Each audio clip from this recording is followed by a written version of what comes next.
روکو، میں کہتی ہوں گاڑی روکو۔ ایک بلند اور نڈر آواز نے لاہور کی مصروف سڑک پر ٹریفک کے شور کو جیسے ایک لمحے کے لیے چیر کر رکھ دیا۔ کالے شیشوں والی چمکتی ہوئی مرسیڈیز کے ٹائر ایک دلخراش چیخ کے ساتھ رکے اور گاڑی اس لڑکی سے محض چند انچ کے فاصلے پر کھڑی جو کسی چٹان کی طرح اس کے سامنے آ گئی تھی۔ اس کے چہرے پر خوف کا شائبہ تک نہ تھا، آنکھوں میں بس بے پناہ غصہ اور ایک عجیب سی ہمت تھی۔ گاڑی کی پچھلی نشست پر بیٹھا معیز، جو کہ اب تک اپنے فون میں مصروف تھا، اس اچانک جھٹکے اور چیخلے اسے چونکا دیا۔ اس نے غصے اور ماتھے پر بل ڈال کر باہر دیکھا کہ آخر کس کی ہمت ہوئی ہے اس کی گاڑی کا راستہ روکنے کی، مگر باہر کا منظر دیکھ کر اس کا غصہ حیرت میں بدل گیا۔ ایک عام سے لباس میں ملبوس لڑکی اس کی گاڑی کے سامنے کھڑی تھی اور اس کا ڈرائیور خوفزدہ نظروں سے دیکھ رہا تھا۔ نہیں، وہ اس کی گاڑی نہیں تھی بلکہ اس سے آگے والی تھی، مگر اس لڑکی نے پوری سڑک کو جام کر دیا تھا۔ آپ کو نظر نہیں آتا؟ ایک بزرگ خاتون سڑک پار کر رہی تھی، اگر انہیں کچھ ہو جاتا تو؟ امیر باپ کی اولاد ہونے کا یہ مطلب نہیں ہے کہ آپ انسانوں کو کیڑے مکوڑے سمجھیں۔ نرمین کی آواز میں غصہ تھا۔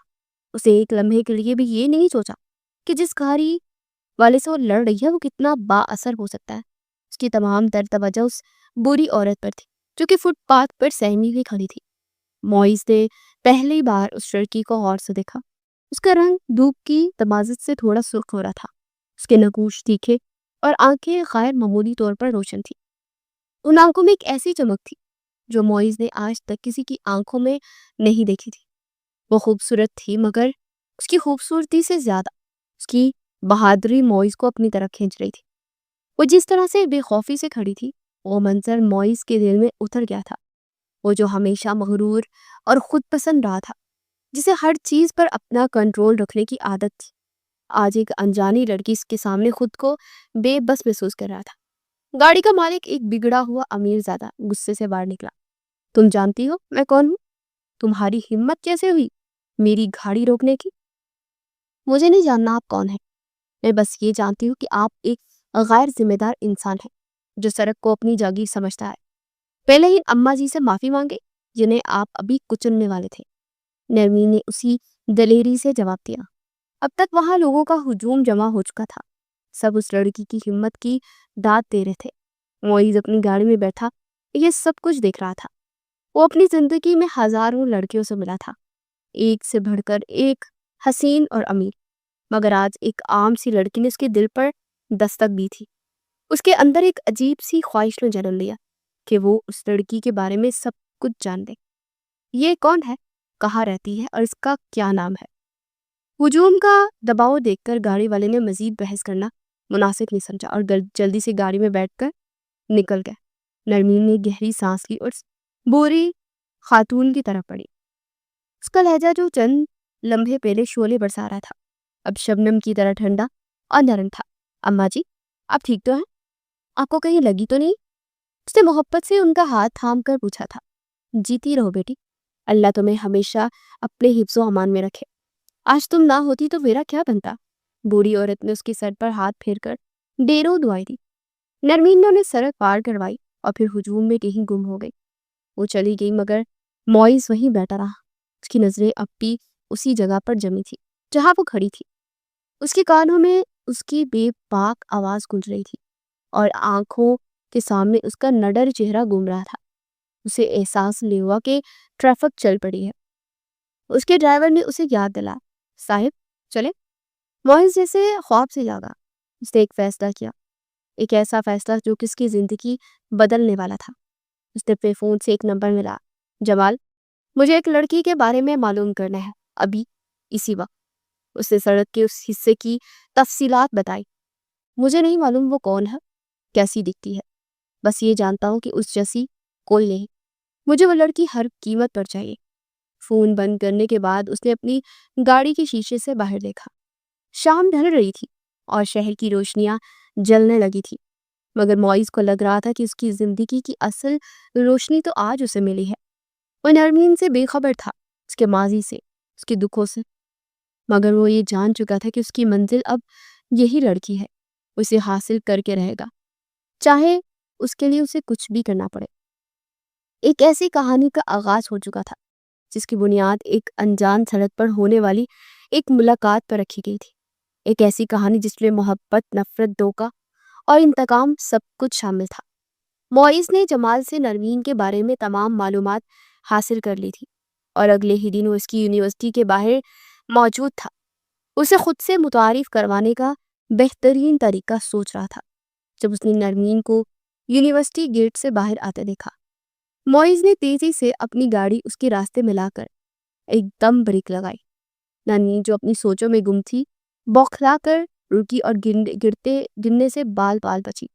معیز فوراً گاڑی سے باہر نکلا اور فکر مندی کا مظاہرہ کرتے ہوئے بولا، خدایا، میں بہت بہت معافی چاہتا ہوں، کیا آپ کو لگی تو نہیں؟ دراصل میرا دھن کہیں اور تھا۔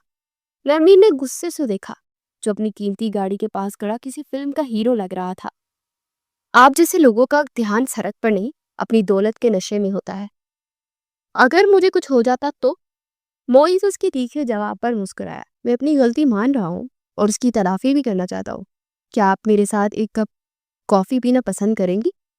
نرمین نے اسے ناقابل یقین نظروں سے دیکھا تھا۔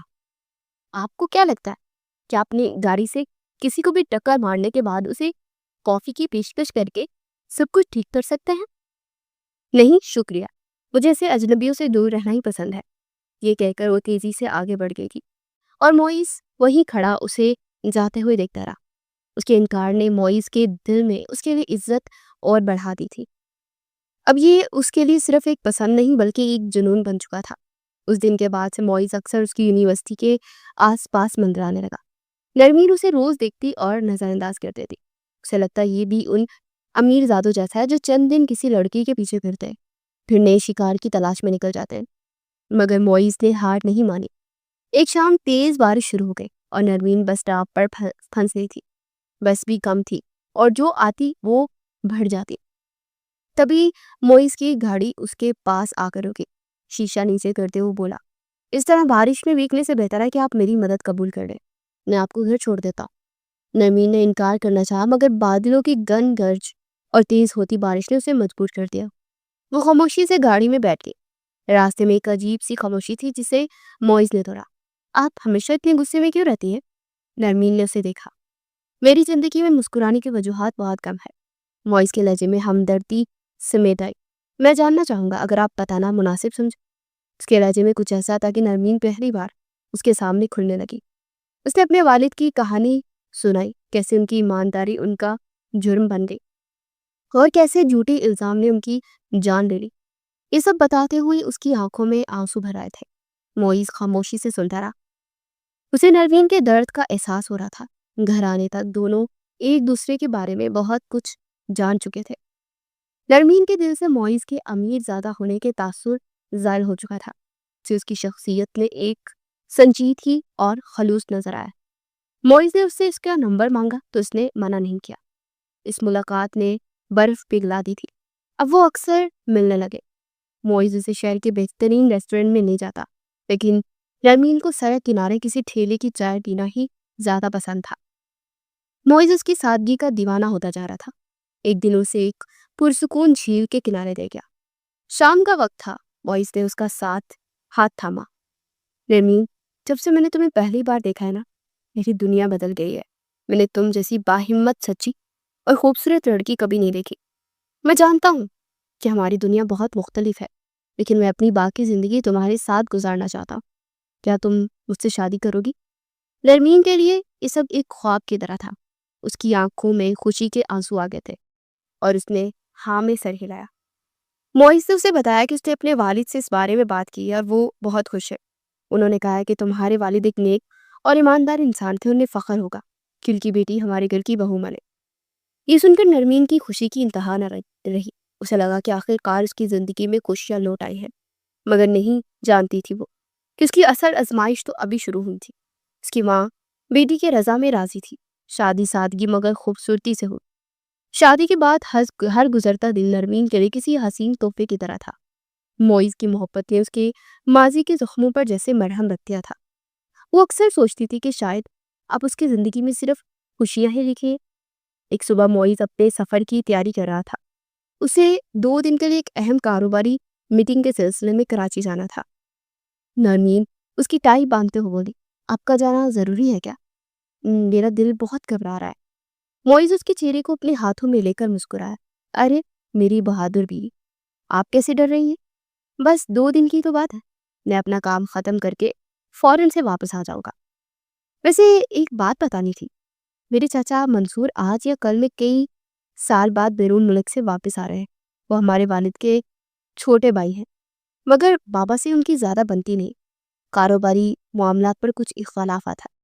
اگر وہ میرے پیچھے سے آئیں تو پریشان مت ہونا، بس ان سے عزت سے پیش آنا۔ نرمین نے اس بات پہ سر ڈالا، آپ فکر نہ کریں، میں یہ سب سنبھالوں گی، اب بس جلدی واپس آئیے گا۔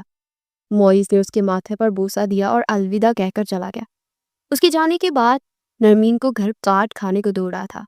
اس نے خود کو گھر کے کاموں میں مصروف کر لیا۔ اگلے دن دوپہر کے کھانے کے بعد وہ لاؤنج میں بیٹھی کتاب پڑھ رہی تھی کہ ملازم نے آ کر اطلاع دی، بی بی جی، معیز صاحب کے چاچا منصور صاحب تشریف لائے ہیں۔ نرمین کا دل انجانے خوف سے دھڑکا، مگر پھر معیز کی بات یاد کرتے اس نے خود کو سنبھالا اور دوپٹہ درست کرتی ہوئی ان کے استقبال کو بڑھی۔ ڈرائنگ روم کا دروازہ کھولتے اس کی نظر سامنے صوفے پر بیٹھے شخص پہ پڑی اور اس کے پیروں تلے سے جیسے زمین نکل گئی۔ کتاب اس کے ہاتھ سے چھوٹ کر زمین پر گر گئی۔ اس کے سامنے وہی شخص بیٹھا تھا جس کا چہرہ ایک بھیانک خواب کی طرح اس کی یادداشت میں قید تھا۔ وہی مغرور آنکھیں، وہی شفاف مسکراہٹ، یہ اس کے باپ کا قاتل منصور تھا۔ منصور نے بھی کتاب گرنے کی آواز پر چونک کر سامنے دیکھا۔ ایک پل کے لیے تو نرمین کو پہچان نہ سکا، مگر پھر اس کے ذہن میں زور دینے سے اسے یاد آیا کہ یہ تو انور چودھری کی بیٹی۔ اس کے اپنے چہرے کا رنگ اڑ گیا تھا۔ اسے یقین ہی نہیں آیا کہ جس کانٹے کو اپنے راستے سے ہٹا چکا تھا، اس کی نشانی اس کے اپنے گھر میں اس کے بھتیجے کی بیوی بن کر کھڑی ہے۔ نرمین چند قدم آگے بڑھی۔ اس کی آواز کسی گہری کھائی سے آ رہی تھی، تم اس گھر میں کیا کر رہے ہو؟ منصور نے فوراً خود کو سنبھالا۔ وہ ایک شاطر کھلاڑی تھا۔ اس نے لہجے میں حیرت سموئی، معاف کیجیے گا بیٹی، کیا ہم پہلے مل چکے ہیں؟ اور تم مجھ سے اس طرح کیوں بات کر رہی ہو؟ نرمین کے اندر کا سارا ضبط ٹوٹ گیا تھا۔ وہ چیخی، ڈرامہ بند کرو اپنا، میں تمہیں اچھے طریقے سے جانتی، تم وہی درندے ہو جس نے میرے باپ کو برباد کیا تھا، ان پر جھوٹے الزام لگا کر ان کو موت کے منہ میں دھکیل دیا تھا۔ منصور نے ایک سرد نگاہ آس پاس کھڑے ملازموں پر ڈالی اور اٹھ کر نرمین کے قریب آیا۔ اس کی آواز اب کسی سانپ کی پھنکار جیسی تھی، آہستہ بولو، دیواروں کے بھی کان ہوتے ہیں، اور جو تم کہہ رہی ہو نا، اس کا کوئی ثبوت ہے تمہارے پاس؟ نرمین نفرت سے چیخی، مجھے کسی ثبوت کی ضرورت نہیں ہے، میرے باپ نے مرنے سے پہلے مجھے تمہارا نام اور تصویر دکھائی تھی، میں معیز کو سب کچھ بتا دوں گی، وہ تمہیں اس گھر سے نکال باہر کریں گے۔ معیز کا نام سن کر منصور کے چہرے پر ایک زہریلی مسکراہٹ پھیل گئی۔ وہ اطمینان سے واپس صوفے پر بیٹھ گیا۔ ضرور بتاؤ، جا کر بتاؤ اسے، لیکن یہ بھی سوچ لینا کہ وہ کس پر یقین کرے گا، اپنی بیوی پر جسے وہ چند مہینوں سے جانتا ہے، یا اپنے اس چچا پر جس نے 20 سال اس خاندانی کاروبار کو سنبھالا۔ وہ تمہاری کہانی سنے گا اور پھر میری سنے گا۔ میں اسے بتاؤں گا کہ تم ایک لالچی لڑکی ہو جو ہمارے خاندان کی دولت پر نظر رکھے ہوئے ہو، اور اب مجھے بلیک میل کرنے کے لیے جھوٹی کہانی گڑھ رہی ہو۔ نرمین ساکت رہ گئی۔ منصور نے ایک اور بار کیا، سوچو نرمین، جب تم معیز کو یہ سب بتاؤ گی تو اس پر کیا گزرے گی؟ اس کے خاندان میں ایک طوفان آ جائے گا، اسے اپنے باپ اور چچا کے بیچ میں سے کسی ایک کو چننا پڑے گا۔ کیا تمہارا انتقام اس کے سکون سے زیادہ قیمتی ہے؟ کیا تم واقعی اس سے محبت کرتی ہو کہ اسے اس اذیت میں ڈال سکو؟ یہ الفاظ تیر کی طرح نرمین کے دل میں لگے، اور جو کچھ دیر پہلے شیرنی کی طرح دھاڑ رہی تھی اب بے بس کھڑی۔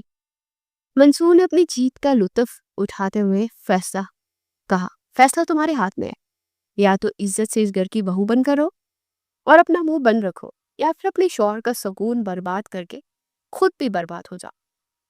یہ کہہ کر وہ اٹھا اور ملازم کو آواز دی، میرے لیے میرے کمرے میں کافی بھجوا دو، سفر کی بہت تھکن ہے۔ وہ ایسے جا رہا تھا جسے کچھ ہوا ہی نہ۔ نرمین وہیں بے جان کھڑی رہ گئی۔ اس کا دماغ معاف ہو چکا تھا، اسے سمجھ نہیں آ رہا تھا کہ وہ کیا کرے۔ اس نے اپنے باپ کے قاتل کو سزا دینی تھی، مگر اس کی قیمت معیز کی محبت اور سکون تھی۔ شام کو معیز نے اسے فون کیا تو ٹھیک سے بات بھی نہ کر سکی۔ معیز نے پوچھا کہ کیا ہوا ہے نرمین، تم ٹھیک تو ہو؟ تمہاری آواز بہت عجیب لگ رہی ہے۔ نرمین رو پڑی۔ کچھ نہیں، بس آپ کی یاد آ رہی تھی۔ اسے سچ نہ بتا سکی۔ منصور نے اسے ایک دوراہے پر لا کھڑا کیا تھا، جہاں ایک طرف اس کے باپ کا انصاف تھا اور دوسری طرف اس کے شوہر کی خوشی، اور نرمین کو ان دونوں میں سے کسی ایک کا انتخاب کرنا تھا۔ اگلی صبح نرمین کے لیے کسی قیامت سے کم نہیں تھی۔ اس نے پوری رات جاگ کر گزاری۔ اس کا ذہن منصور کے الفاظ کی گرد گھوم رہا تھا۔ ایک طرف اس کے باپ کی بے چین روح تھی جو انصاف مانگ رہی تھی، اور دوسری طرف معیز کی محبت اور اس کا سکون تھا۔ وہ ناشتے کی میز پر آئی تو منصور پہلے سے موجود تھا اور اخبار پڑھ رہا تھا۔ اسے دیکھ کر وہ ایسے مسکرایا جیسے کچھ ہوا ہی نہ ہو۔ اس کی یہ اداکاری نرمین کے لیے سب سے زیادہ خوفناک تھی۔ وہ ایک ایسا زہریلا سانپ تھا جو مسکرا کر ڈستا تھا۔ نرمین خاموشی سے اپنی کرسی پر بیٹھ گئی۔ اس کی حلق سے ایک نوالہ اتارنا بھی مشکل ہو رہا تھا۔ وہ بس اس لمحے کا انتظار کر رہی تھی جب معیز واپس آئے گا۔ اسے لگتا تھا کہ معیز کو دیکھ کر شاید اس میں کچھ ہمت آ جائے۔ شام کو جب معیز کی گاڑی پورچ میں داخل ہوئی تو نرمین بھاگتی ہوئی دروازے پر گئی۔ معیز اسے دیکھ کر مسکرایا اور باہیں پھیلا دی۔ نرمین اس کے سینے سے لگ کر پھوٹ پھوٹ کر رونا چاہتی تھی۔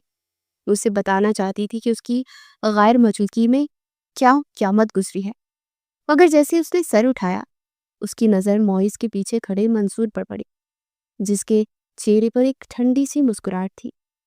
نرمین کے سارے الفاظ اس کے حلق میں ہی جیسے دم توڑ گئے تھے۔ معیز نے نرمین کی حالت باپ دی تھی۔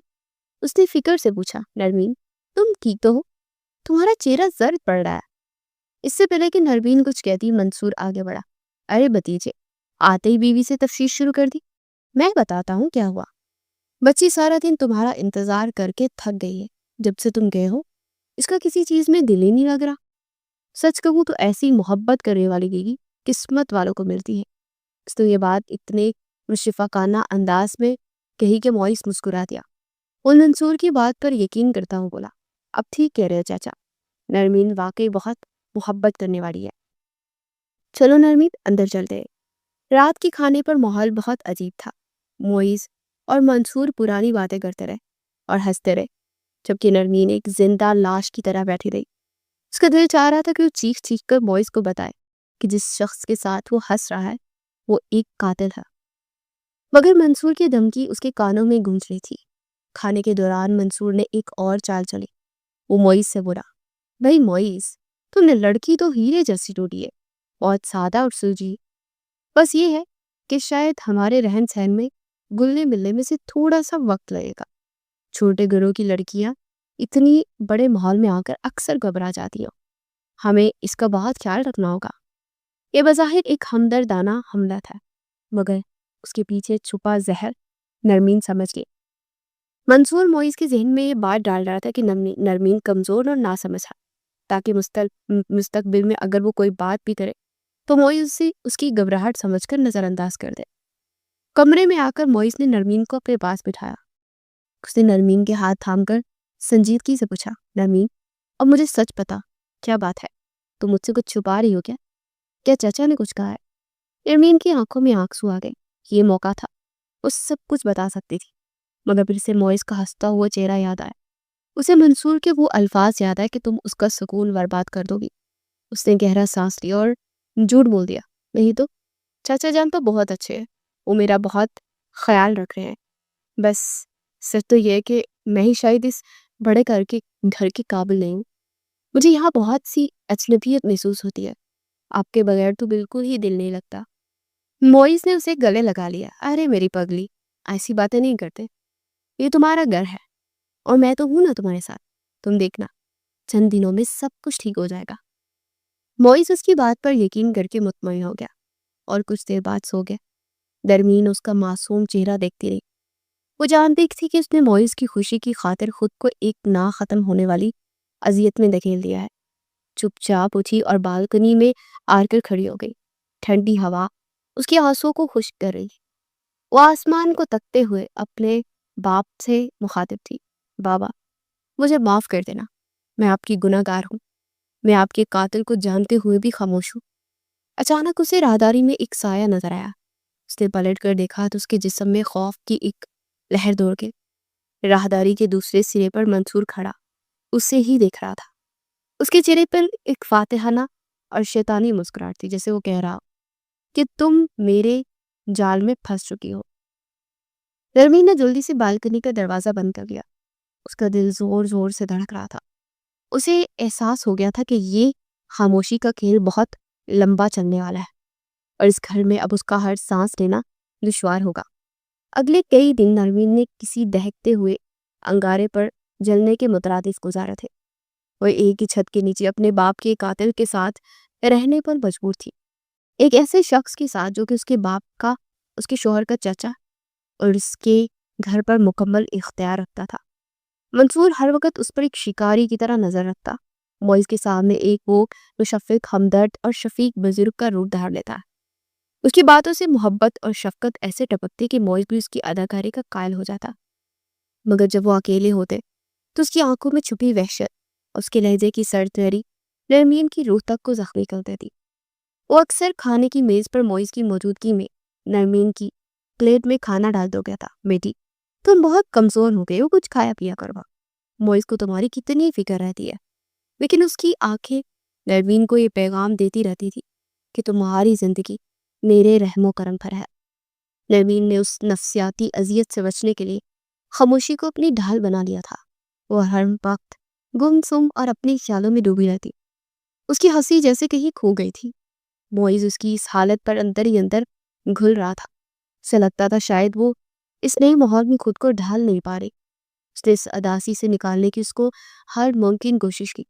اسے باہر گھمانے لے جاتا، اس کے لیے مہنگے تحائف لاتا، مگر نرمین کے چہرے پر ایک لمحے کے لیے بھی حقیقی مسکراہٹ نہ آتی۔ ایک شام میں اس کے لیے ایک نہایت ہی خوبصورت اور قیمتی ہیرے کا بریسلیٹ پایا۔ اس نے نرمین کا ہاتھ تھاما۔ نرمین، میں تمہارے چہرے پر وہ پہلی والی مسکراہٹ اور پہلی والی چمک دیکھنا چاہتا ہوں۔ میں جانتا ہوں کہ تم پریشان ہو، لیکن میں تمہارے ساتھ ہوں۔ نرمین کی آنکھوں میں بے بسی کے آنسو تیرنے لگے۔ معیز، سب کی کیا ضرورت تھی؟ آپ کی محبت ہی میرے لیے سب سے بڑا تحفہ ہے۔ نرمین نے بریسلیٹ اس کی نازک کلائی میں پہناتی تھی۔ بہت ضرورت تھی۔ میں چاہتا تھا تم اسے کبھی خود سے جدا نہ کرو۔ یہ صرف ایک زیور نہیں ہے، ہمارے خاندان کے حالات اور بزنس کی نوعیت کی وجہ سے سیکیورٹی کے معاملات بہت اہم تھا۔ میں نے اس پر ایک بہت چھوٹی سی جدید ٹریکنگ چپ بھی لگوائی ہے۔ یہ بس ایک حفاظتی اقدام ہے تاکہ مجھے تسلی رہے کہ تم ہر وقت محفوظ ہو۔ نرمین اپنی ہی ذہنی اذیت میں اس قدر گم تھی کہ اس نے ٹریکر جیسی اہم بات پر زیادہ دھیان ہی نہ دیا۔ اسے لگا کہ امیر لوگوں کے معمولات کا حصہ ہے۔ دوسری طرف منصور کو اب یہ احساس ہو رہا تھا کہ نرمین کی خاموشی کسی بڑے طوفان کا پیش خیمہ ہے۔ وہ جانتا تھا کہ وہ ہمیشہ چپ نہیں رہے گے۔ اس نے معیز کے ذہن میں زہر گھولنا شروع کر دیا تھا۔ ایک رات جب معیز آفس سے تھکا ہارا لوٹا تو منصور اس کے پاس آ کر بیٹھ گیا۔ اس نے بہت ہی ہمدردانہ لہجے میں کہا، بیٹے مجھے نرمین کی بہت ہی فکر ہو رہی ہے اور ہر وقت اداس رہتی ہے۔ کہیں ایسا تو نہیں کہ اس نے جلد بازی میں تم سے شادی کا فیصلہ کر لیا ہو اور اب وہ پچھتا رہی؟ آخر اس کا پس منظر ہم سے بہت مختلف ہے۔ معیز نے فوراً اس کی تردید کی، نہیں چاچا، آپ غلط سمجھ رہے ہیں۔ وہ مجھ سے بہت محبت کرتی ہے، وہ بس نئے ماحول کی وجہ سے تھوڑی پریشان ہے۔ منصور نے گہری سانس پڑی۔ میں تو دعا ہی کر سکتا ہوں کہ تم ٹھیک کہہ رہے ہو۔ میں بس تمہارا دل ٹوٹتے ہوئے نہیں دیکھ سکتا۔ تم میرے بیٹے ہو۔ جیسے بھی ہو، منصور نے اپنا جال بچھا دیا تھا۔ وہ معیز کے دل میں شک کا بیج بو چکا تھا۔ وہ اب اسے صحیح موقع کا انتظار تھا اور وہ اسے موقع جلد ہی مل گیا تھا۔ منصور نے جان بوجھ کر ابھی ایک فیکٹری میں ایک بڑا سا مسئلہ کھڑا کیا جسے صرف معیز ہی حل کر سکتا تھا۔ اس نے آدھی رات کو معیز کو فون کیا اور لہجے میں شدید پریشانی کرتے ہوئے بولا، بیٹے غضب ہو گیا ہے، فیکٹری میں مزدوروں نے مشینیں بند کر دی اور ہڑتال پر چلے گئے۔ وہ فیکٹری کو آگ لگانے کی دھمکیاں دے رہے ہیں۔ لاکھوں کا نقصان ہو رہا ہے۔ پولیس بھی حالات قابو نہیں کر پا رہی ہے۔ تمہارا یہاں ہونا بہت ضروری ہے۔ معیز شدید پریشانی کے عالم میں فوراً اٹھا۔ نرمین بھی جا گئی تھی۔ معیز نے اسے تسلی دی کہ وہ جلد ہی واپس آ جائے گا اور پھر تیزی سے وہاں سے نکل گیا۔ اس کی جاتے ہی منصور کے شیطانی چہرے پر مسکراہٹ پھیل گئی۔ اب میدان صاف تھا۔ نرمین اپنے کمرے میں شدید بے چینی کی حالت میں ٹہل رہی تھی۔ اس نے ہمت کر کے اپنی ماں کو فون ملایا۔ اس کی آواز کانپ رہی تھی۔ امی امی میں ٹھیک نہیں ہوں، میں ایک بہت بڑی مصیبت میں پھنس گئی ہوں۔ وہ شخص یہی ہے امی، ابھی میں کچھ نہیں بتا سکتی۔ بس اس سے پہلے کہ وہ اپنی بات مکمل کرتی، کمرے کا دروازہ ایک دھماکے سے کھلا اور منصور اندر داخل ہوا۔ اس نے نرمین کے ہاتھ سے فون چھین کر پوری قوت سے دیوار پر دے مارا، جس سے فون کے ٹکڑے ٹکڑے ہو گئے۔ اس کی آنکھیں غصے سے خون کی طرح لال ہو گئی تھی۔ میں نے تمہیں خبردار کیا تھا، میں نے تمہیں زندہ رہنے کا ایک موقع دیا تھا، مگر تم باز نہیں آئی۔ نرمین نے خوف زدہ ہونے کی بجائے اپنی آج ساری ہمت مجتمع کی۔ وہ چیخی، تم کیا چاہتے ہو؟ تم مجھے مار دو گے تو سچ چھپ جائے گا۔ معیز تمہیں کبھی معاف نہیں کرے گا، وہ تمہیں ڈھونڈ نکالے گا۔ منصور نے ایک جنونی کہتا لگایا، معیز وہ تو یہ سمجھے گا کہ اس کی غریب بیوی اس کی دولت اور زیورات لے کر اپنے کسی پرانے عاشق کے ساتھ بھاگ گئی۔ میں نے اس کا ذہن پہلے ہی اس کہانی کے لیے تیار کر رکھا ہے۔ یہ کہتے اس نے اپنے آدمیوں کو اشارہ کیا جو پہلے ہی دروازے پر کھڑے تھے۔ وہ نرمین کی طرف بڑھے۔ نرمین نے بھاگنے کی کوشش کی، اس نے چیخو پکار کی، مگر انہوں نے اسے بے دردی سے پکڑ لیا۔ وہ چیختی رہی کہ چھوڑ دو مجھے، معیز کوئی بچاؤ، مگر اس کی آواز اس محل نما گھر کی اونچی دیواروں میں دھپ کر رہ گئی تھی۔ ایک آدمی نے اس کے منہ پر کلوروفارم میں بھیگا ہوا کپڑا رکھا۔ چند ہی لمحوں کی مزاحمت کے بعد نرمین کی آنکھیں بند ہو گئی اور وہ بے ہوش ہو کر ان کے بازوں میں جھون گئے۔ اسے کسی بے جان گڑیا کی طرح اٹھا کر لے گئے۔ منصور نے تمام ملازموں کو لاؤنج میں اکٹھا کیا اور اپنی پستول نکال کر میز پر رکھتے ہوئے سرد لہجے میں دھمکی دی، اگر تم میں سے کسی نے بھی پولیس یا معیز صاحب کو ایک لفظ بھی بتایا تو یاد رکھنا، میں صرف اسے نہیں بلکہ اس کے پورے خاندان کو اس دنیا سے مٹا دوں گا۔ بیوی جی اپنی مرضی سے گھر چھوڑ کر گئی ہیں، سمجھے تم لوگ؟ جب رات کے آخری پہر معیز تھکا ہارا کر آیا تو گھر میں ایک قبرستان جیسی خاموشی تھی۔ اس نے آواز دی، نرمین میں آ گیا ہوں۔ کوئی جواب نہ آیا۔ وہ بھاگتا ہوا اپنے کمرے میں گیا۔ کمرہ خالی تھا، چیزیں بے ترتیبی سے بکھری ہوئی تھی، الماری کھلی تھی اور نرمین کے کچھ کپڑے اور زیورات غائب تھے۔ اس کا دل ڈوبنے لگا۔ اسے ملازمین سے پوچھا تو انہوں نے خوف سے کانپتے ہوئے وہی کہانی سنا دی جو کہ منصور نے انہیں سکھائی تھی۔ تبھی منصور پریشان صورت بنائے وہاں آیا۔ اس نے ایک خط معیز کی طرف پڑھا، بیٹے مجھے یہ اس کے تکیے کے نیچے سے ملا ہے۔ معیز نے کانپتے ہاتھوں سے وہ خط کھولا۔ اس میں نرمین کی لکھائی کی نقل کرتے ہوئے لکھا گیا تھا کہ وہ اس امیرانہ زندگی سے گھٹ کر رہ گئی ہے اور اپنی پرانی دنیا میں واپس جا رہی ہے۔ اسے تلاش کرنے کی کوشش نہ کی جائے۔ معیز کے پیروں تلے سے جیسے زمین نکل رہی تھی۔ اس کے ہاتھ سے خط گر گیا۔ نہیں یہ نہیں، جھوٹ ہے یہ، نرمین ایسا نہیں کر سکتی، وہ مجھ سے محبت کرتی ہے۔ وہ دیوانوں کی طرح چیخ رہا تھا۔ اچانک اس کی نظر ڈریسنگ ٹیبل پر رکھے بریسلیٹ کے خالی ڈبے پر پڑی۔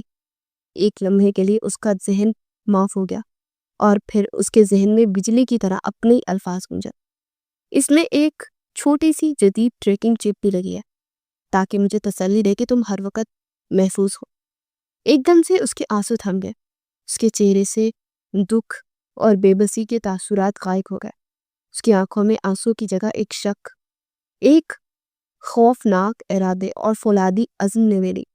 اس نے ایک لفظ کہے بغیر اپنا لیپ ٹاپ اٹھایا اور اسے کھولا۔ اس کا دل کسی طوفان کی طرح دھڑک رہا تھا۔ اسے نہیں معلوم تھا یہ ٹریکر اسے کہاں لے جائے گا، مگر اسے یہ یقین ہو گیا تھا کہ نرمین گھر چھوڑ کر نہیں تھے، اسے غائب کیا گیا اور وہ اسے ڈھونڈ نکالے گا، چاہے اسے زمین اور آسمان ایک ہی کیوں نہ کرنا پڑے۔ معیز کی انگلیاں تیزی سے لیپ ٹاپ کے کیچے پیڈ پر حرکت کر رہی تھی۔ اس کی آنکھوں سے نیند کوسوں دور تھی اور اس کا ذہن کسی برفانی طوفان کی طرح سرد اور متلاطم تھا۔ چند لمحوں کی تکنیکی کوشش کے بعد اسکرین پر شہر کا ایک نقشہ ابھرا اور اس کے اوپر ایک سرخ نقطہ ٹمٹمانے لگا۔ یہ نرمین کے بریسلیٹ کا سگنل تھا۔ وہ نقطہ شہر کے باہر ایک پرانے صنعتی علاقے میں ایک جگہ پر ساکت تھا۔ معیز کا دل دھک سے رہ گیا۔ اس کا مطلب نرمین حرکت نہیں کر رہی، کیا وہ ٹھیک بھی تھی؟ اس کے ذہن میں ہزاروں خوفناک خیالات آئے، مگر اس نے ان سب کو جھڑک لیا۔ اب یہ وقت کمزوری دکھانے کا نہیں بلکہ عمل کرنے کا تھا۔ وہ اٹھائی تاکہ منصور کمرے میں داخل ہوا۔ اس کے چہرے پر بناوٹی ہمدردی تھی۔ بیٹے سو جاؤ، تم خود کو بہت تھکا رہے ہو، جو ہونا تھا وہ ہو گیا ہے، صبح ہم پولیس کے پاس چلیں گے۔ معیز نے اس کی طرف ایسی سرد نگاہوں سے دیکھا کہ ایک لمحے کے لیے منصور بھی گھبرا گیا۔ وہ صرف اتنا بولا، میں ٹھیک ہوں چاچا، مجھے بس تھوڑی دیر اکیلا چھوڑ دے۔ منصور کے جانے کے بعد معیز نے ایک بھی لمحہ ضائع نہیں کیا۔ اس نے اپنی الماری میں موجود سیف سے اپنی پستول نکالی، اسے چیک کیا اور خاموشی سے کمرے سے نکل گیا۔ وہ کسی کو بتائے بغیر گھر کی پچھلی طرف سے نکلا اور اپنی گاڑی سٹارٹ کر کے اندھیرے میں گم ہو گیا۔ سڑک پر گاڑی چلاتے اس کا دماغ ایک کمپیوٹر کی طرح کام کر رہا تھا۔ پچھلی چند ہفتوں کے واقعات اس کی آنکھوں میں ایک فلم کی طرح چل رہے تھے۔ نرمین کی اداسی، اس کی خاموشی، منصور کا ہمدردانہ رویہ اور وہ جھوٹا خط، سب کچھ ایک دوسرے سے جڑ رہا تھا۔ اسے ابھی تک یہ نہیں معلوم تھا کہ سب کے پیچھے منصور کا ہاتھ ہے، مگر اس کا دل کہہ رہا تھا اس کھیل کا مرکزی کردار اس کے اپنے گھر میں موجود ہے۔ اور اسے یہ بھی احساس ہو رہا تھا کہ نرمین اس سے کچھ کہنا چاہتی تھی مگر کہہ نہیں پا رہی تھی۔ وہ خود کو کوس رہا تھا کہ اس نے اپنی بیوی کی آنکھوں میں چھپا درد کیوں نہیں بھرا۔ تقریباً آدھے گھنٹے کی ڈرائیو کے بعد وہ نقشے پر دکھائی گئی جگہ پر پہنچ گیا۔ یہ ایک ویران اور ٹوٹی پھوٹی فیکٹری تھی جو کہ سالوں سے بند پڑی تھی۔ ہر طرف گھاس اور جھاڑیاں اگی ہوئی تھی۔ ٹریکر کا سگنل فیکٹری کے اندر سے آ رہا تھا۔ معیز نے پستول ہاتھ میں تھامے گاڑی سے اتر کر آہستگی سے فیکٹری کے زنگ آلود گیٹ کو دھکیلا۔ اندر گھپت اندھیرا اور ایک عجیب سی بوسیدہ بو پھیلی ہوئی تھی۔ اس نے اپنی فون کی ٹارچ آن کی اور محتاط قدموں سے آگے بڑھنے لگا۔ اس نے دھیمی آواز میں پکارا، نرمین، نرمین، مگر اس کی آواز گونج کر رہ گئی۔ کوئی جواب نہ آیا۔ ٹریکر اسے فیکٹری کے سب سے پچھلے حصے کی طرف لے کر جا رہا تھا۔ وہاں پہنچ کر اس کی ٹارچ کی روشنی فرش پر پڑی تو اس کا دل جیسے کسی نے مٹھی میں دے کر بھیج دیا۔ فرش کی دھول پر نرمین کا وہ قیمتی ہیرے کا بریسلیٹ بڑا چمک رہا تھا، مگر وہاں نرمین کا کوئی نام نشان نہیں تھا۔ یہ ایک جھانسا تھا، ایک دھوکہ۔ معیز کو سمجھ آ گئی کہ اسے یہاں جان بوجھ کر بلایا گیا ہے۔ یہ ایک جال تھا۔ تب اسے اپنے پیچھے آہٹ سنائی دی۔ اس سے پہلے کہ وہ پلٹتا، وہ لمبے ترنگے آدمیوں نے اس پر حملہ کر دیا، مگر وہ تیار تھا۔ اس کی رگوں میں غصہ اور جنون کا طوفان دوڑ رہا تھا۔ اس نے پوری قوت سے ان کا مقابلہ کیا۔ چند منٹوں کی شدید لڑائی کے بعد وہ دونوں آدمی فرش پر پڑے کرا رہے تھے۔ معیز نے ایک کی گردن پر اپنا گھٹنا رکھ کر اس کے سر پر پستول تانی اور دہاڑا، کہاں ہے وہ؟ جلدی بتاؤ ورنہ میں تمہارا بھیجا یہی اڑا دوں گا۔ وہ آدمی خوف سے کانپنے لگا، مجھے نہیں معلوم، ہم تو یہ بریسلیٹ یہاں پھینک کر تمہارا انتظار کرنے کے لیے ہمیں کہا گیا تھا۔ معیز چیخا، کس نے کہا تھا؟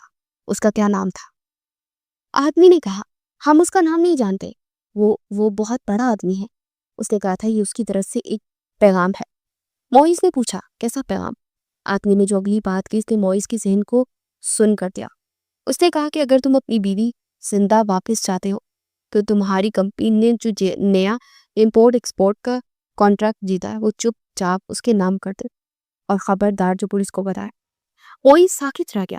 تو یہ سب ایک کاروباری دشمنی تھی یا پھر ایک ایسا دکھایا جا رہا تھا؟ منصور کی باتیں اس کے کانوں میں گونجنے لگی کہ بزنس میں ہمارے بہت دشمن ہیں۔ کیا یہ واقعی کوئی دشمن تھا یا دشمن کا لبادہ اوڑے کوئی اپنا؟ ابھی تک منصور پر صرف ایک شک کر سکتا تھا۔ اس کے پاس کوئی ثبوت نہیں تھا۔ اسے اغوا کاروں نے ایک جال میں پھنسا دیا تھا جہاں وہ پولیس کے پاس بھی نہیں جا سکتا تھا۔ اور اس آدمی کے سر پر پستول کی بٹ سے ایک زوردار سرکت آئی جس سے وہ بے ہوش ہو کر گر گیا تھا۔ وہ ویران فیکٹری میں اکیلا کھڑا تھا۔ اس کے ہاتھوں میں نرمین کا بریسلیٹ تھا جو اب اسے اپنی ناکامی کا نشان لگ رہا تھا۔ اس کی بیوی کی زندگی داؤ پر لگی تھی اور اغوا کار اسے اس کے کاروبار سے جوڑ رہے تھے۔ اس کی آنکھوں میں آنسو کی جگہ ایک سرد آگ بھڑک رہی تھی۔ اسے نرمین کو بچانا تھا مگر اب اس کا مقابلہ ایک ایسے دشمن سے تھا جو کہ نظروں سے اوجھل تھا اور شاید اس کی اپنی ہی آستین میں چھپا ہوا تھا۔ معیز جب فیکٹری کے کھندرات سے واپس اپنے عالیشان گھر میں داخل ہوا تو صبح کی پہلی کرن نمودار ہوئی۔ اس کے ہاتھ میں نرمین کا بریسلیٹ تھا جسے اس نے اپنی جیب میں چھپا لیا تھا۔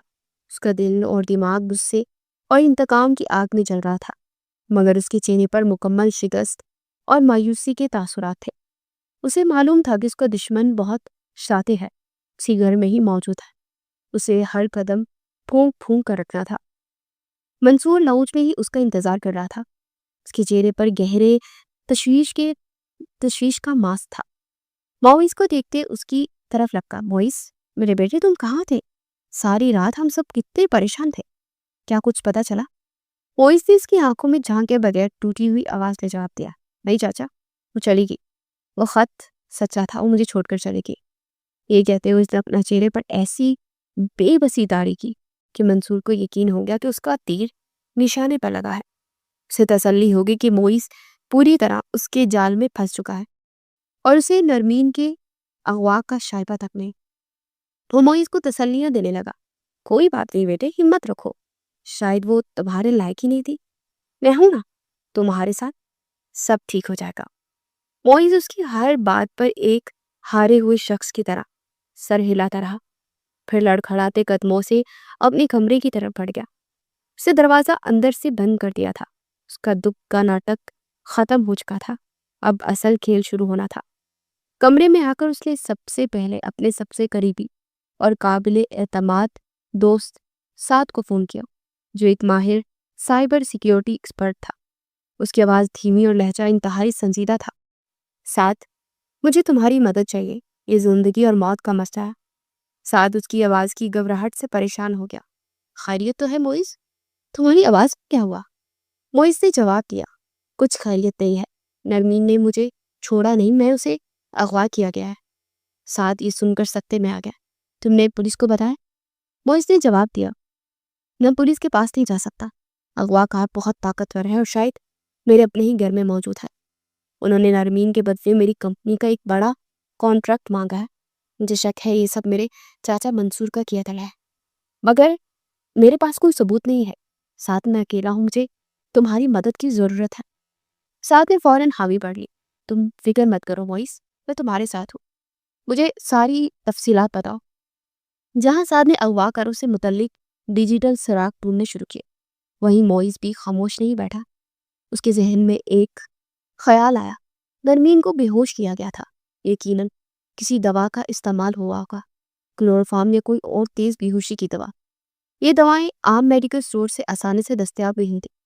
اسے یاد آیا کہ ان کے اپنے خاندانی کاروبار کا ایک حصہ فارماسیوٹیکلز کا بھی ہے۔ اس نے فوراً اپنی کمپنی کے فارماسیوٹیکل ویئر ہاؤس کے ریکارڈنگ خفیہ طور پر چیک کرنا شروع کی۔ گھنٹوں کی محنت کے بعد اسے سراغ ملا۔ نرمین کے اغوا سے 2 دن پہلے گودام سے طاقتور بے ہوشی کی دوا کی ایک بڑی ڈبی نکالی گئی تھی اور اسے وصول کرنے والے سیکیورٹی ٹیم سرکاری کاغذات میں منصور کے بیرون ملک پروجیکٹس کے لیے کام کرتی تھی۔ ایک چھوٹا سا ثبوت تھا، مگر موئز کے شک کو یقین میں بدلنے کے لیے کافی تھا۔ اس تمام وقت نرمین کہاں اور کس حال میں تھی؟ اسے جب ہوش آیا تو اس نے خود کو اندھیرے اور سیلن زدہ کمرے میں پایا۔ اس کا سر بری طرح دکھ رہا تھا اور اسے ایک کرسی سے مضبوطی سے باندھا گیا تھا۔ ایک لمحے کے لیے تو اسے کچھ یاد ہی نہ آیا، مگر پھر اسے اغوا کا پورا منظر اس کی آنکھوں کے سامنے گھوم گیا۔ وہ خوف زدہ تھی، مگر اس نے ہمت نہیں ہاری۔ اس نے چیخنے کی کوشش کی، مگر اس کے منہ پر پٹی باندھی گئی تھی۔ کچھ دیر بعد ایک نقاب پوش شخص کمرے میں داخل ہوا اور اس کے سامنے کھانا اور پانی کی بوتل رکھ دی گئی۔ نرمین نے اس کی آنکھوں میں دیکھنے کی کوشش کی، مگر وہ نظریں چرا رہا تھا۔ وہ شخص جانے لگا تو نرمین نے اپنی کرسی کو زور سے فرش مار کر اسے متوجہ کیا۔ وہ شخص پلٹا تو نرمین نے اشارے سے منہ پر لگی پٹی کو ہٹائے۔ اس شخص نے ہچکچاتے ہوئے پٹی کھول دی۔ میں کہا ہوں تم لوگ کون ہو؟ مگر اس شخص نے کوئی جواب نہیں دیا۔ اس کی آنکھوں میں خوف تھا۔ وہ جلدی سے دروازہ بند کر کے چلا گیا۔ نرمین کی نظر پانی کی بوتل پر پڑی۔ یہ ایک خاص برانڈ کا پانی تھا جو صرف ان کی اپنی کمپنی کے فارم ہاؤسز اور گیسٹ ہاؤسز میں فراہم کیا جاتا تھا۔ اس کا دماغ تیزی سے کام کرنے لگا۔ اسے خاندان سے ہی منسلک کسی جگہ پر قید رکھا گیا تھا۔ یہ احساس خوفناک ہونے کے ساتھ ساتھ ایک امید کی کرن بھی تھا۔ ادھر موئز کو دوا کی ریکارڈ ان جگہوں کی فہرست مل گئی تھی جہاں وہ دوا بیچی جا سکتی تھی۔ زیادہ تر پتے شہر کے اندر تھے، مگر ایک پتہ شہر سے دور ایک پرانے خاندانی فارم ہاؤس کا تھا جو سالوں سے استعمال میں نہیں تھا۔ اسی وقت سعد کا فون آیا۔ اس کی آواز میں جوش تھا۔ موئز، مجھے کچھ ملا ہے۔ جن گنڈوں نے تم پر حملہ کیا تھا ان سے رابطے کے لیے جو فون استعمال ہوا تھا میں نے اسے ٹریس کر لیا گیا ہے۔ وہ فون دیر کے لیے اغوا سے ایک دن پہلے ایکٹیویٹ ہوا تھا اور جس ٹاور سے اس کا سگنل ملا ہے وہ تمہارے اس پرانے فارم ہاؤس کے پاس ہے۔ موئس کے ہاتھ میں پکڑے کاغذات کانپنے لگے، سارے ٹکڑے اپنی جگہ پر جڑ چکے تھے۔ اسے معلوم ہو چکا تھا کہ اس کی نرمین کہاں قید ہے۔ اس نے میز پر پڑے فارم ہاؤس کے نقشے کو دیکھا۔ اس کی آنکھوں میں اب بے بسی نہیں تھی، ایک سرد اور خطرناک عزم تھا۔ اسے معلوم تھا کہ اس کا مقابلہ اپنے ہی خاندان سے ہے، مگر وہ اپنی محبت کو بچانے کے لیے کسی بھی حد تک جانے کو تیار تھا۔ جنگ کا میدان سج چکا تھا۔ موئس کی گاڑی اندھیرے میں ڈوبے ہوئے فارم ہاؤس سے کچھ فاصلے پر رکی تھی۔ اس نے اپنے ساتھ اپنے سب سے قابل اعتماد ذاتی محافظ بختیار کو لیا تھا، جو کہ فوج کا ریٹائرڈ کمانڈو تھا، اور اس کی وفاداری صرف موئس کے ساتھ تھی۔ موئس جانتا تھا کہ یہ صرف اغوا کا معاملہ نہیں بلکہ ایک جنگ بن چکی ہے، اور اس جنگ میں وہ کسی پر بھی بھروسہ نہیں کر سکتا تھا۔ اس نے اپنے دوست سعد کو فون پر آخری ہدایت دی: سعد، ٹھیک رات 2 بجے تمہیں اس علاقے کی بجلی کاٹنی ہے۔ جنریٹر کو آن ہونے میں کم از کم 5 منٹ لگیں گے۔ وہی 5 منٹ ہماری زندگی ہے۔ سعد نے جواب دیا: تم فکر مت کرو موئس، سب کچھ پلان کے مطابق ہوگا، بس تم اپنا خیال رکھنا۔ رات کے 2 بجے جب ہر طرف سناٹا چھایا تھا، اچانک فارم ہاؤس کی تمام بتیاں بجھ گئی اور ہر طرف گپ اندھیرا چھا گیا۔ باہر پہرا دیتے ہوئے محافظ ایک لمحے کے لیے جھکے، اور یہی وہ لمحہ تھا جس کا موئس اور بختیار کو انتظار تھا۔ وہ دونوں سائے کی طرح حرکت کرتے ہوئے ان کے پاس پہنچے، اور اس سے پہلے کہ وہ کوئی شور مچا دے، بختیار نے اپنی فوجی مہارت کا استعمال کرتے انہیں بے ہوش کر دیا تھا۔ وہ دونوں آہستگی سے فارم ہاؤس کے اندر داخل ہوئے۔ اندر بھی مکمل اندھیرا تھا، اور دیواروں کے ساتھ چلتے ہوئے وہ اس تہ خانے کی طرف پڑے تھے جس کا ذکر سعد نے نقشے میں کیا تھا۔ تہ خانے کے دروازے پر ایک محافظ کرسی پر بیٹھا اونگ رہا تھا۔ بجلی جانے کی وجہ سے وہ بھی پریشان تھا۔ انہوں نے اسے بھی خاموشی سے قابو کر لیا تھا۔ موئز نے دروازے کا تالا توڑا اور وہ اندر داخل ہوا۔ اندر کا منظر دیکھ کے اس کے دل پر جیسے کسی نے خنجر مار دیا تھا۔ نرمین ایک کرسی پر بندھی ہوئی تھی، اور کمزوری کی وجہ سے اس کی گردن ایک طرف ڈھلکی ہوئی تھی۔ موئز نے کانپتی ہوئی آواز میں اسے پکارا: نرمین۔ اس آواز کو سن کر نرمین نے آہستہ سے اپنی آنکھیں کھولی۔ ایک لمحے کے لیے تو اسے یقین نہ آیا کہ موئز اس کے سامنے کھڑا ہے۔ اس کی آنکھوں سے آنسو بہنے لگے۔ موئز، آپ آ گئے؟ مجھے یقین تھا کہ آپ ضرور آئیں گے۔ موئز نے جلدی سے اس کی رسیاں کھولی اور اسے سہارا دے کر اٹھایا۔ وہ بہت زیادہ کمزور ہو رہی تھی۔ ہمیں فوراً یہاں سے نکلنا ہوگا۔ اسی وقت جنریٹر آن ہو گیا اور فارم ہاؤس کی بتیاں دوبارہ جل اٹھی۔ ان کا وقت ختم ہو چکا تھا۔ جیسے وہ تاخانے سے باہر نکلے، اغوا کاروں کا سرغنہ 2 آدمیوں کے ساتھ ان کے سامنے کھڑا تھا۔ اس کے ہاتھ میں پستول تھے اور اس کے چہرے پر شیطانی مسکراہٹ تھی۔ میں تو سوچ رہا تھا کہ تم کبھی نہیں آؤ گے۔ منصور صاحب تو کہہ رہے تھے کہ تم اپنی بیوی کو بھول کر کاروبار میں بزی ہو گئے ہو۔ منصور کا نام سن کر موئز کی آنکھوں میں خون اتر آیا۔ تو تم لوگ منصور کے آدمی ہو؟ وہ غنڈہ ہنسا۔ منصور صاحب ہمارے مالک ہیں، انہوں نے ہی ہمیں تمہارے باپ کو ٹھکانے لگانے کو کا کام دیا تھا، اور اب تمہاری بیوی کا۔ یہ سن کر موئز کے ذہن میں دھماکہ ہوا۔ میرے باپ کو تمہارا کیا مطلب ہے؟ میرے باپ کی موت تو ہارٹ اٹیک سے ہوئی تھی۔ وہ غنڈہ کہکا لگا کر بولا۔ وہ ہارٹ اٹیک انہیں دیا گیا تھا۔ منصور صاحب اپنے راستے میں کسی کو برداشت نہیں کرتے، نہ اپنے بھائی کو اور نہ اس کی بہو کو۔ یہ انکشاف اتنا خوفناک تھا، ایک لمحے کے لیے موئز سب کچھ بھول گیا۔ اسی لمحے کا فائدہ اٹھا کر بختیار نے ایک دم اس گنڈے پر چھلانگ لگائی۔ گولی چلنے کی آواز آئی مگر نشانہ چوک گیا۔ موئز نے فوراً نرمین کو سنبھالا اور فائرنگ کی افراتفری میں اسے لے کر ایک باہر کی طرف بھاگا تھا۔ بختیار ان گنڈوں کو روک رہا تھا۔ موئز نے نرمین کو گاڑی میں بٹھایا اور اسے اندھا دھند رفتار سے وہاں سے بھگا کر دے گیا۔ اس کو منزل اب اس کا گھر نہیں تھا۔ وہ جان چکا تھا کہ اس کا گھر ہی اس کا سب سے بڑا مقتل گاہ ہے۔ اس کے کانوں میں اس کے گنڈے کے الفاظ گونج رہے تھے کہ اس کے باپ کو مارا گیا تھا۔ اس کی محبت کے ساتھ ساتھ اس کے باپ کا بھی انصاف اب اس کے کندھوں پر تھا۔ معیز نرمین کو لے کر اپنے اس خفیہ اپارٹمنٹ پہ پہنچا تھا جس کے بارے میں سعد کے علاوہ کوئی نہیں جانتا تھا۔ ایک چھوٹی مگر محفوظ پناہ گاہ تھی۔ نرمین ابھی تک صدمے کی حالت میں تھی۔ معیز نے اسے پانی پلایا اور فرسٹ ایڈ باکس سے اس کے لیے زخموں پر مرہم لگایا۔ جب نرمین کی حالت کچھ سنبھلی تو اس نے روتے ہوئے معیز کو سب بتا دیا کہ کیسے منصور نے اسے اپنے باپ کے بارے میں بتایا تھا اور کیسے اس نے دھمکی دی تھی کہ اگر اس نے منہ کھولا تو معیز کا سکون برباد کر دے گا۔ میں آپ کی خوشی کی خاطر ہی خاموش ہو گئی تھی معیز، مجھے معاف کر دینا۔ معیز نے اسے گلے لگایا اور معافی مانگنی چاہیے نرمین، میں تمہاری آنکھوں میں چھپا سچ نہ دے سکا، لیکن اور نہیں، اب اس درندے کو اس کی گناہ کی سزا ضرور ملے گی۔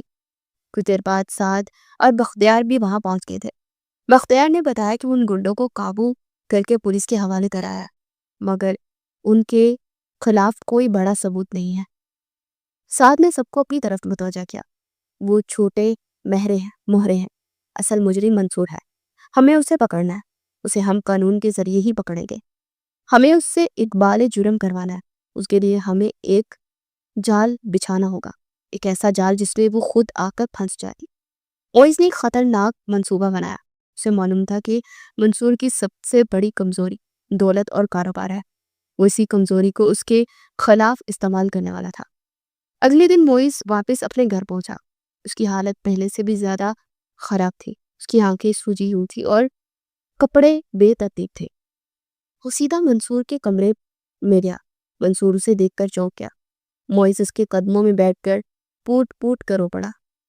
چچا جان، میں برباد ہو گیا، میں نرمین کے بغیر نہیں جی سکتا، اغواکاروں نے مجھ سے رابطہ کیا تھا، وہ وہی کانٹریکٹ مانگ رہے ہیں، میں سب کچھ ہارنے کو تیار ہوں، میں اپنی آدھی دولت انہیں دے دوں گا، بس میری نرمین مجھے واپس لا دے۔ منصور نے اسے اٹھایا اور بناوٹی ہمدردی چہرے پر سجائی۔ پاگل مت بنو معیز، ہم ان مجرموں کے آگے کچھ نہیں جھک سکتے۔